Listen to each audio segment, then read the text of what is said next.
Hello বন্ধুরা, তোমরা কেমন আছো? ভালো আছো তো? তো দেখো, আজকে তোমাদের সামনে নিউ ব্লগ নিয়ে চলে আসলাম।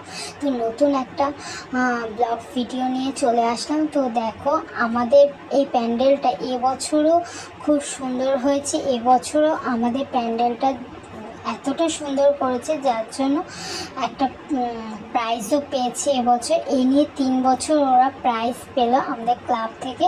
তো যাই হোক, এই প্যান্ডেলটা খুবই সুন্দর হয়েছে, অসাধারণ হয়েছে।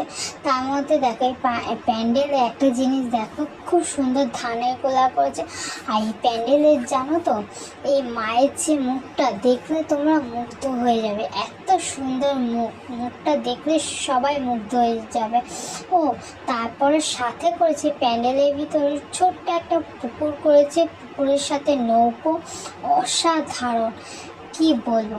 সাথে আবার করেছি কি বলতো, পাহাড়ের উপরে আছে ছোট্ট বট গাছের পাশে আছে ছোট্ট শিব মন্দির, খুবই সুন্দর হয়েছে। ও তার পাশে তো আর একটা জিনিস হয়েছে, একটা গাছ রয়েছে, সেই গাছে রয়েছে বাবুই পাখির বাসা, তারপর তুলসী মঞ্চ, এই যে ধানের ক্ষেত পাশে কাকতাড়ুয়া, তারপর করেছে কি বলে গরুর গাড়িতে কিন্তু গরু নেই।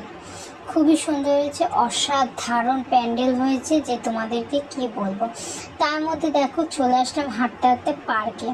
আমাদের পার্কের সামনে একটা কালী পুজোর প্যান্ডেল হয়েছে। এই প্যান্ডেলটা খুবই সুন্দর হয়েছে, এটাও ভালো হয়েছে, মোটামুটি খারাপ বলবো না, ভালো হয়েছে। তো আমি এই প্যান্ডেলটা ভিডিও করে নিলাম। তখন আমি যখন ভিডিও করছিলাম গাইজ, জানো তো, তখন কেউ ছিল না। তো আমি ভাবলাম যে বাজারে যাওয়ার পথে এই মা কালী মূর্তিটা একটু ভিডিও করে নিই, মায়ের মুখটা ভিডিও করে নিই।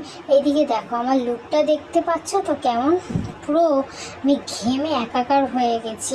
তো এইদিকে দেখো, এটা গোড়াবাজারের প্যান্ডেল, ক্যান্টনমেন্ট স্টেশনের দিকেই যেতে এই প্যান্ডেলটা হয়েছে। প্যান্ডেলটা খুবই সুন্দর হয়েছে, অসাধারণ হয়েছে। এই প্যান্ডেলের যে মা কালী, অসাধারণ দেখতে, মাকে দেখলে তোমরা মুগ্ধ হয়ে যাবে, এতটাই সুন্দর হয়েছে প্যান্ডেলটা যে কি বলবো। তো আমি সেই দিনকে এই মা কালীর ভিডিওটা করে নিয়েছিলাম, অনেকগুলো আমি ভিডিও করেছিলাম, তার মধ্যে কিছু ভিডিও ডিলিট করে দিয়েছি, সব ভিডিও ভালো হয়নি। তো দেখো, এই মায়ের মুখটা দেখলে তোমরা সবাই মুগ্ধ হয়ে পড়বে, জানো তো গাইস। দেখো, এই প্যান্ডেলে মায়ের মুখটা দেখলে আরও মুগ্ধ হয়ে পড়বে। তারপরে চলে আসলাম বাজারে এসে আবার একটা কালী ঠাকুর দেখলাম, খুবই সুন্দর, খুবই ভালো হয়েছে। তো টাটা।